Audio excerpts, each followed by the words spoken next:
नमस्कार, प्रणाम। मैं हूं जीतन सीतामढ़ी वाला। बने रहिए हमारे इस वीडियो में। आज हम फिर बात करेंगे राजनीति की रास्ते पर। हम जनता जिस नेताओं को राजा बनाते हैं वो राजा वोट का जब समय आता है तो नारा लगाता है, वो नारा लगाता है कि हम गरीबों का नेता है। लेकिन याद रखिएगा, इतिहास के पन्ना पलट कर देख लो, कौन नेता गरीबों का नेता है।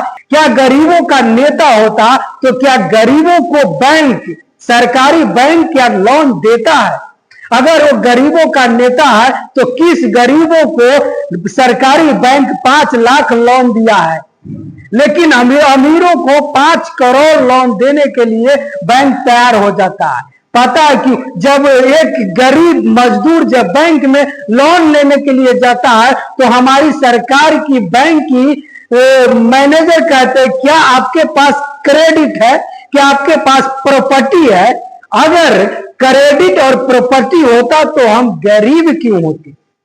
अगर हम गरीबों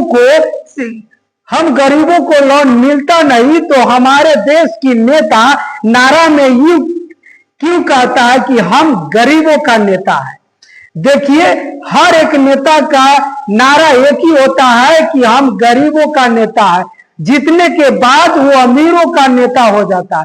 बैंक से लोन अमीरों का मिलता है करोड़ों रुपया, अरबों रुपया, लेकिन गरीब सामाजिक कर्ज में डूब जाता है। गरीब, हमारी सरकार गरीबों का लोन नहीं देता है क्योंकि गरीबों के लिए बैंक कहता है क्रेडिट और प्रॉपर्टी दिखाइए। और ये झूठ का नारा है कि हम गरीबों का नेता है। 5 साल बाद जब फिर से वोट आता है तो हमारे देश की राजा, जिसे हम नेता कहते हैं और वोट देकर राजा बनाता है, और राजा 5 साल बाद फिर पैसों की लालच देकर हम गरीबों को खरीद लेता है।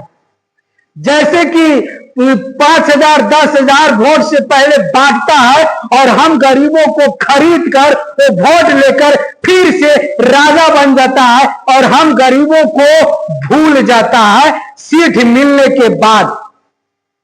और सीट जब पा लेता है तो हम गरीबों को नाम भी वो भूल जाता है और हम गरीबों की चर्चाएं भूल जाती है। हम गरीबों के बारे में सोचना भूल जाता है। क्या हमारे देश में, हमारी बिहार का ही बात कर लेते हैं, तो क्या बिहार सरकार गरीब और मजदूर का सरकार है? नहीं है। 20 साल जिस नीतीश कुमार को हमने राजा बनाए, सरकार बनाए, क्या वो हमारे गरीब और मजदूर का सरकार है? नहीं है। अगर वो हमारे गरीब मजदूर की सरकार होते तो हमारे बिहार से जितने मजदूर पंजाब, गुजरात, बम्बे, दिल्ली जो कमाने जाते हैं और सालों के साल अपने बीवी बच्चा को त्याग कर, माता पिता, बूढ़े माँ बाप को छोड़कर जो बम्बे, दिल्ली, गुजरात में जो कमाता है, मजदूरी करता है, वो 1 साल बाद जब छठ पूजा में गांव जाना चाहता है तो जिंदगी और मौत की लड़ाई खेलकर, सर में कफन बांधकर, ट्रेन में धक्का खाकर वो घर जाने की तैयार होता है। पता नहीं उस धक्के में कितने गरीब की बेटा की जान चली जाती है। क्या इसके लिए हमारी सरकार सुनता है? क्या इसके लिए हमारी सरकार क्या कुछ करता है? 15 दिन, सिर्फ 15 दिन होता है छठ पूजा की सीजन। दिवाली से 4-8 दिन पहले और दिवाली की 4 दिन बाद 12 से 15 दिन ही छठ पूजा की सीजन होता है और हमारी बिहार सरकार इस 15 दिन ट्रेन की व्यवस्था नहीं करता है। और हमारी सरकार इस 15 दिन ट्रेन का व्यवस्था नहीं करता है। क्या हमारी गवर्नमेंट गरीबों का नेता है? क्या हमारी सरकार मजदूरों का नेता है? नहीं, वो वोट के समय हमें खरीद कर फिर से राजा बनता है। सीट छोड़ना नहीं चाहता है। गरीब गया भाड़ में, मजदूर गया भाड़ में। आज भी बिहार में मजदूर को कमवा कर मजदूरी नहीं दिया जाता है। सरकारी कॉन्ट्रैक्टर जो बिहार का है वो मजदूरों को झूठ बोलकर मजदूरी करवाता है और मजदूरी नहीं देता है। मजदूरी करवाने के बाद उसे गाली दे देकर भगा दिया जाता है और हमारी बिहार सरकार कहता है कि हम गरीबों का नेता है, हम गरीबों का नेता है, हम मजदूरों का नेता है। सिर्फ हम गरीबों को खरीद लेते हैं वोट के समय, और वोट लेकर सीट पाकर राजा बनकर हमें 5 साल भूल जाता है। 5वां साल में उसे हमें फिर से खरीदने के लिए 10-10 हजार बांटने लगता है, सिर्फ हमें खरीदने के लिए, और कहता है हम गरीबों का नेता है, हम मजदूरों का नेता है।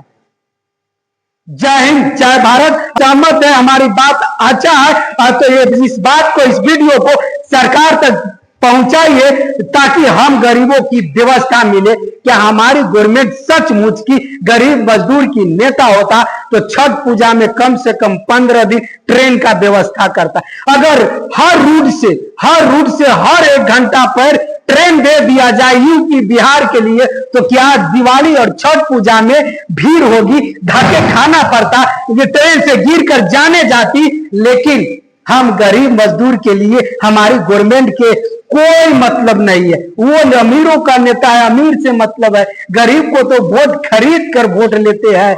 जय हिंद, जय भारत। मैं हूं जितन, सीतामढ़ी वाला। जय हिंद, जय भारत।